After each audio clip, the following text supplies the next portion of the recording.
Okay, thank you, ladies and gentlemen. Good afternoon and very near to good evening. Uh, so the last session of the panelists we have today is actually, I just would like to have very honors to moderating to these two gentlemen, Pak Andrean.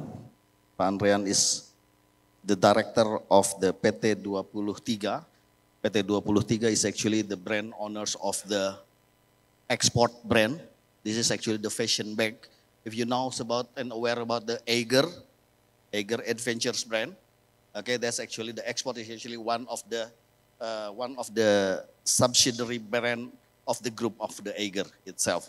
But actually the export is actually the mother brand of the Eiger, because export is actually the first brand being established, being created by the Eiger Group brand in any way.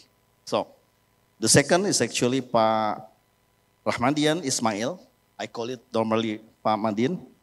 So Pak Madin is actually about the editors in chief of one of the large media, Tirto.id. So I just would like to give the deliberate to you, gentlemen, what convenience the most, either in Bahasa or in English, because to me it's actually, the last session of the panelists in here is actually more to the, just would like to bring as the study case. Okay, as a study case. But this is coming, the beauty is actually coming from the two different background of the industry. One is actually coming from the media, and the other one coming from the product brand. Okay? So, I know this is in English, but you are free to explain it and then to discuss in Bahasa in any way, Pak. So we can use both hybrid language and Bahasa. Yeah.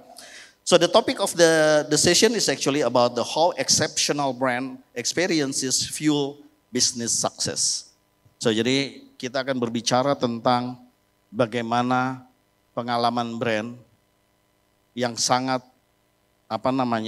baik ini untuk kemudian mendrive untuk menghasilkan bisnis.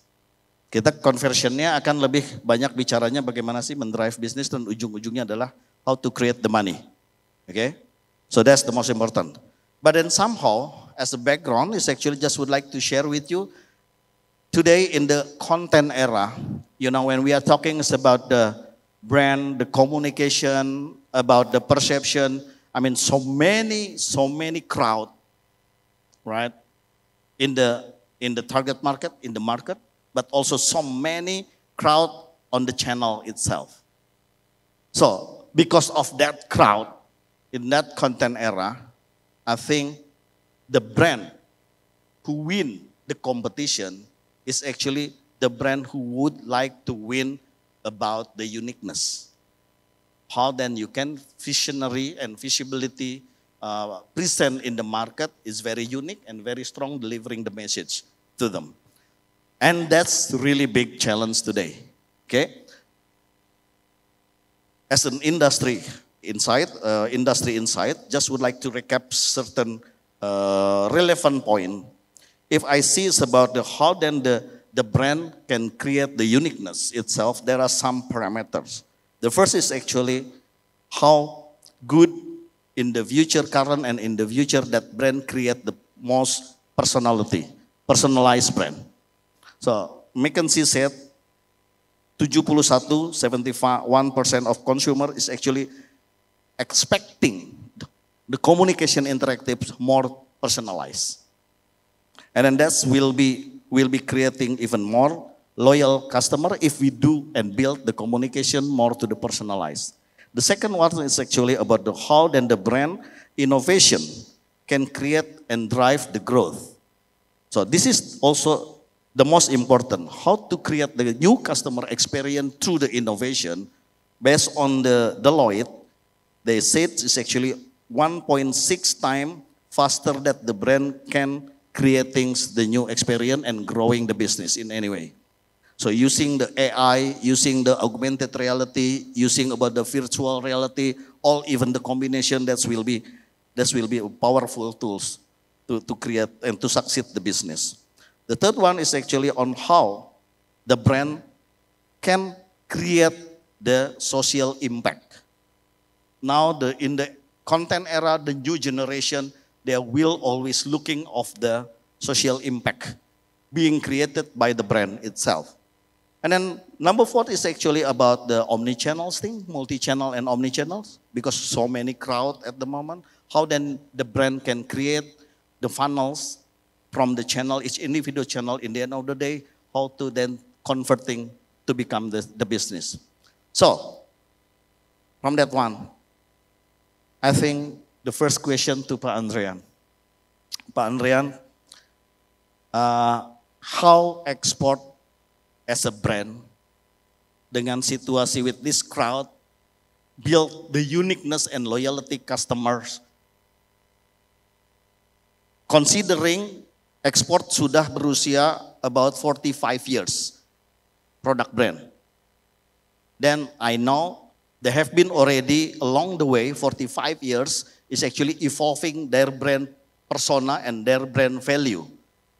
Maybe previously we know export as a brand bags for the school student, for the elementary and junior high school, yeah. But today they are evolving to become the more ladies brand, ladies and female brand. So I think how you define about the uniqueness of export brand itself in the market, Pak Andrian. Okay, thank you Mr. Hadi, and I will speak in bahasa. Mangga. Biar di sore penghujung ini Pak, biar kita tidak makin pusing. Oke. Ekspor sudah 45 tahun dan sudah mengalami 7 kali penggantian logo sebelum menjadi PT 23. Jadi sebelum di take over atau didirikan perusahaan baru PT 23, ekspor sudah mengalami 7 kali perubahan logo, 7 kali perubahan persona brand, 7 kali perubahan tagline, dan 7 kali perubahan value proposition. Value proposition di tahun 2021 PT 23 berdiri, pandemi juga melanda. Akhirnya yang kami lakukan adalah kita coba ini adalah the last changes. Are you sure? We hope this is the right choice we choose. Okay. Ya, jadi kita rubah kembali yang ke-8 kali. Ke-8 kali, tapi kami mencoba dengan angle yang berbeda dari 7 fase sebelumnya. 7 fase sebelumnya. 7 fase sebelumnya adalah kami bergerak sebagai manufacturing company, kemudian kami asalnya 100% offline. 100% offline, pola pikir kami adalah kami bikin produk yang terbaik, maka customer silakan beli, yang mau beli silakan, yang nggak mau beli silakan. Nah, kami akhirnya pada saat penetapan yang baru, yang kami coba lakukan adalah bukan lagi dari versi mindsetnya kami, tetapi awalnya pemancingnya dari mindset kami, kemudian akhirnya kami belajar, kita coba down to earth, akhirnya kepada customer sebenarnya yang diharapkan dari ekspor apa? Karena ekspor ada yang sudah pakai dari 79 dan akhirnya kami sudah mendefine di tahun 2017, 2016 ada yang sudah berkata, iya dulu bagus, quality bagus, tapi sudah tidak keren lagi. Maka yang goal kami adalah bagaimana ekspor menjadi relevan kembali untuk kepada customernya, maka itulah kami berubah. Kami berubah dan kami tagline-nya asalnya Bags Your Life, for favorite color, kemudian Urban Sport Bag, and lain sebagainya, dan all about bag. Maka yang di mindset-nya adalah tas sekolah. 2021 sekolah libur, tidak mungkin kami fokus kepada tas sekolah. Maka yang kami rubah adalah begitu hasil perdebatan, A/B testing, dan akhirnya kami tetapkan bahwa ekspor kita tidak fokus lagi kepada produk tas, ya kami buat tas, tapi yang kami provide adalah kami mensupport kepada young generation untuk explore themselves. Jadi mereka mengeksplor diri mereka ingin seperti apa, karena target kami adalah Gen Z, maka mereka sedang eksplorasi ingin jadi apa. Ingin jadi apa, kami berfokusnya ke situ. Maka kami sebutnya sekarang ini adalah, kami adalah carrying goods to provide explore yourself. Maka kami sebut adalah para yang memakai ekspor itu adalah para explorer. Siapapun yang ingin mengeksplor jati diri mereka. Kami membuat USB-nya adalah pada saat di Divine akhirnya melihat bahwa kalangan generasi sekarang ini biasa kalau marketing pengen ngambil omset gede apalagi manufaktur. Kami juga dulu sama. Kami kelas menengah tapi kami hajar juga mid low, kami hajar juga low, kami hajar mid high. Untuk kami ambil semua sisi omset tanpa terkecuali. Tetapi di 2021 akhirnya kami komit, kami enggak lagi begitu dan kami bilang kami bertobat. Kami ambilnya adalah hanya segmen di sini, tetapi kita ambil komit mid high yang mana akhirnya kita naikin kelasnya dan kami bukan hanya memprovide apapun yang kami mau, tetapi kamu ada kegiatan apa, kami coba sediakan carrying goods-nya. Maka kalau ke toko kami saat ini bukan hanya tas untuk sekolah, tetapi sekarang yang banyak dibeli itu adalah hanya perintilan gantungan-gantungan untuk memperlengkapi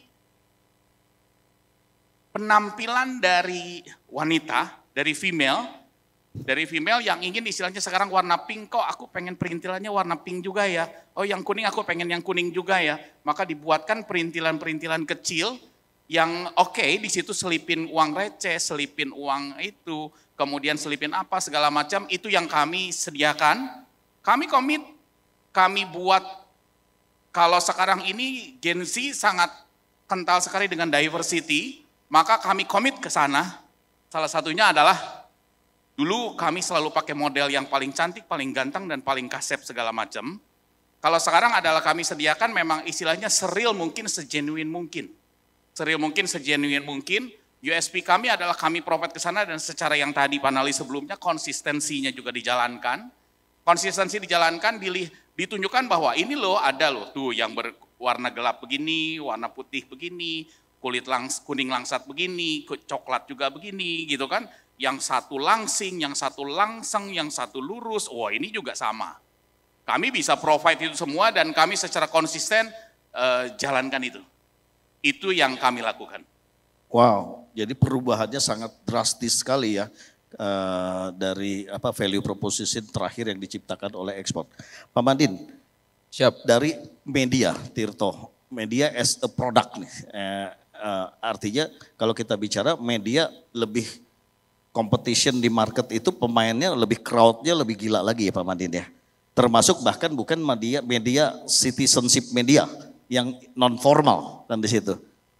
How Tirto sendiri mendefine uniqueness-nya dalam crowd yang begitu luar biasa saat ini, Pak Madin? Ya, makasih Mas Hadi. Terima kasih, selamat sore teman-teman. When it comes to unique selling proposition, kami selalu berusaha start dari problemnya. Jadi, I just wondering if there's any marketing people here who actually still invest their marketing budget to publisher media. Is there anyone here? Okay, no. So that's the problem, right? Media nggak punya lagi posisi tawar marketing di market. Setidaknya hipotesanya sekarang seperti itu. Sehingga mungkin banyak yang struggle dan segala macam. Lalu problem itu bagaimana kami bisa beradaptasi dan bisa berinovasi. So we come up with two things setelah melakukan kajian dan research lalu bukan beberapa A/B testing. Pertama adalah opportunity-nya di inovasi media adalah di part soal information bias.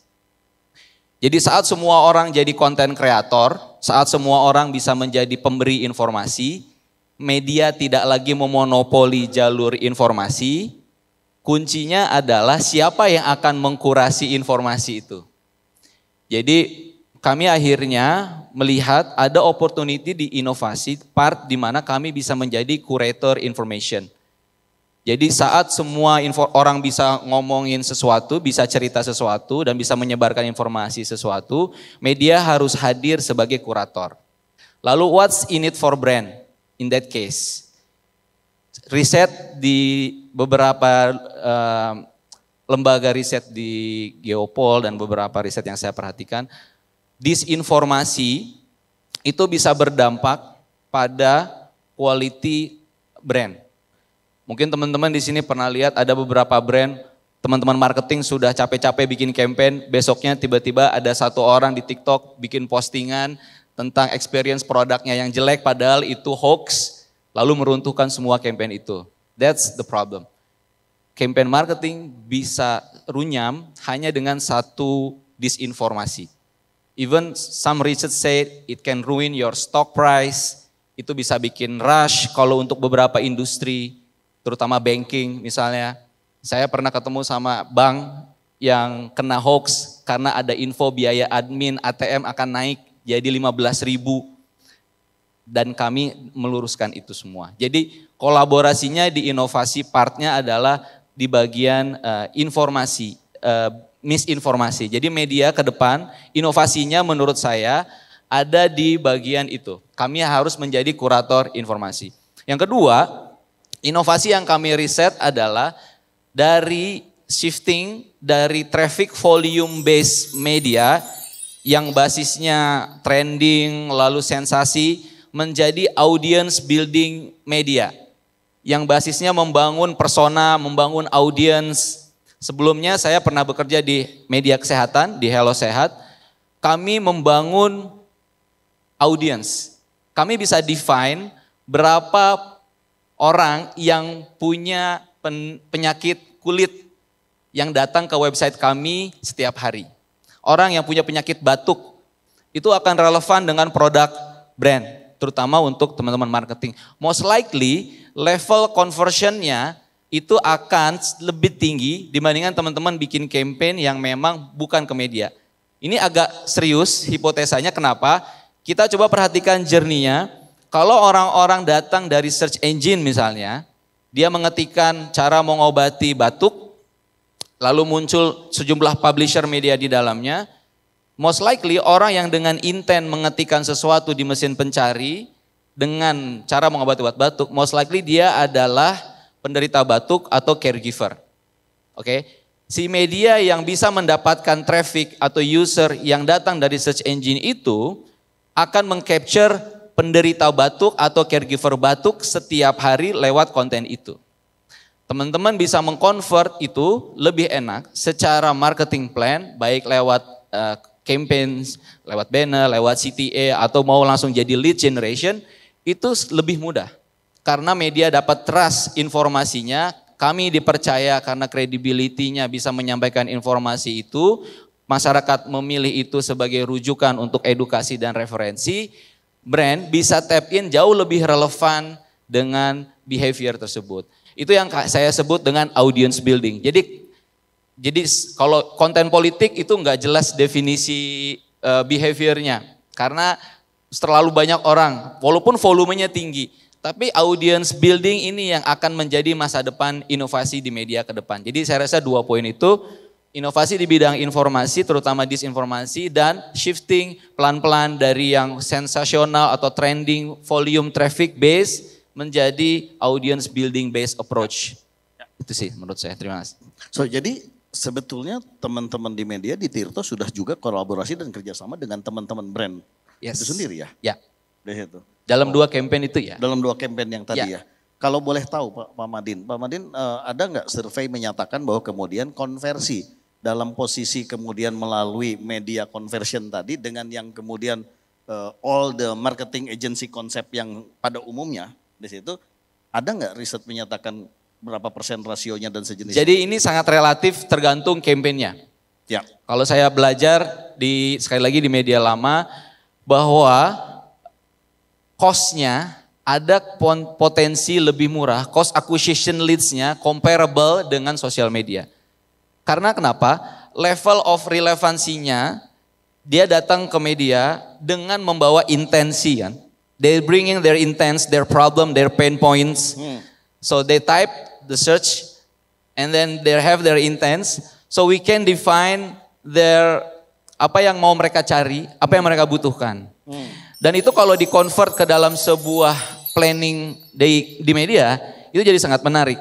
Jadi sekarang di Tirto, kami merencanakan kontennya persona based approach. Jadi misalnya saya mendefinisikan audiensnya dulu, siapa yang mau kita target, misalnya Pak Hadi, Pak Andrean, pain pointnya Pak Andrean apa, poin-poinnya Pak Hadi apa, saya baru bikin content plan buat Anda berdua. Pada satu titik tertentu Anda berdua bisa relevan terhadap brand yang akan pasang iklan di Tirto Ads someday gitu ya. Maka kami bisa menciptakan relevansi itu yang dari tadi siang kita bicarakan soal relevansi. That's what I think media bisa lepas dari struggle-nya yang sekarang itu mungkin menurut saya. Oke, dari sisi brand, Pak Andrean, apakah kemudian model media,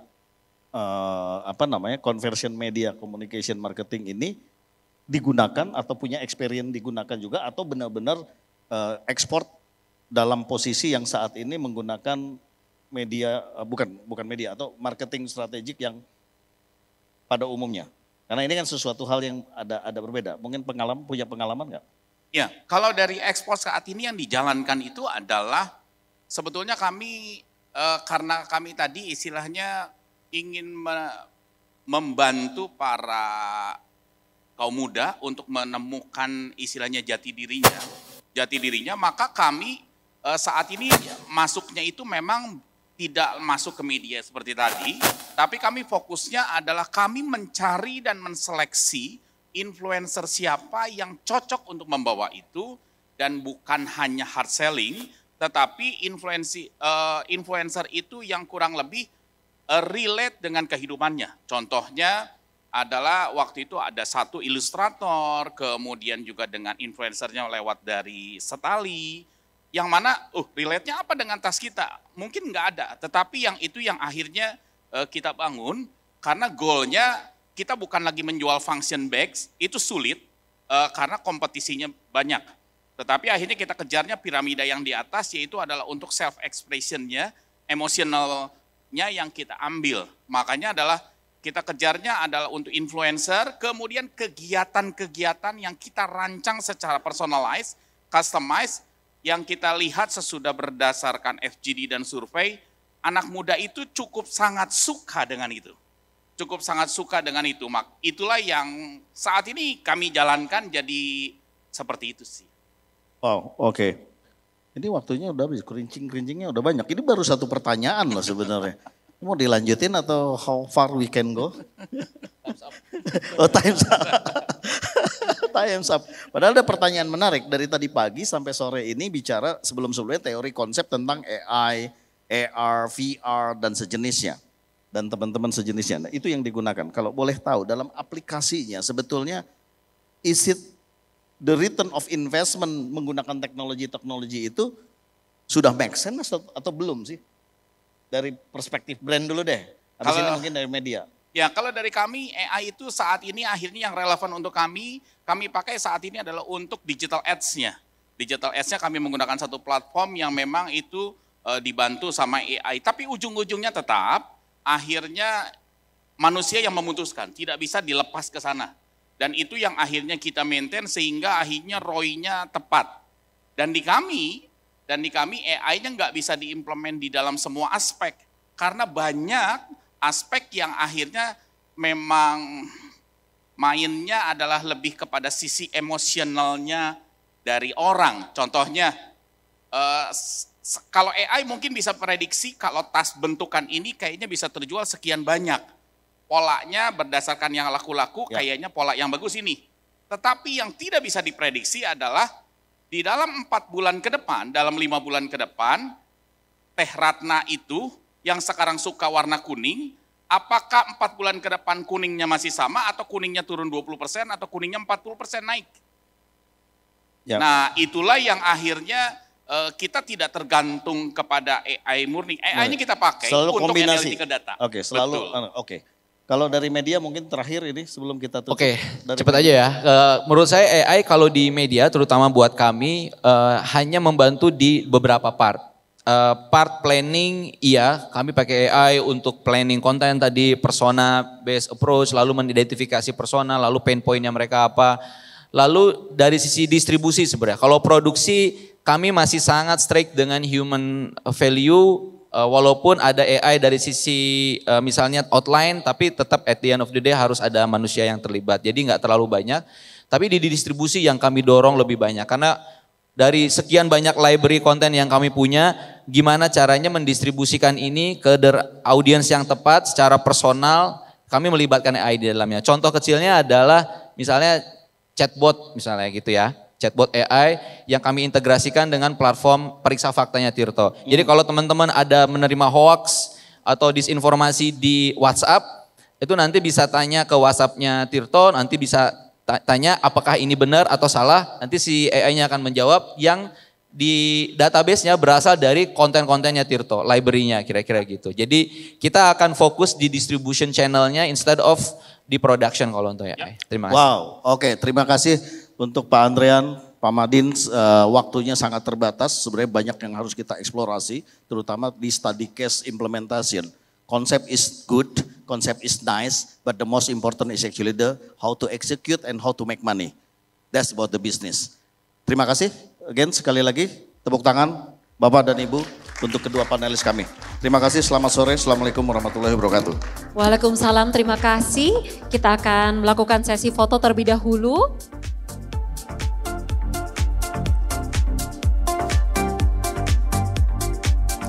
Ladies and gentlemen, we are deeply grateful to our dedicated partner and sponsors for today's event.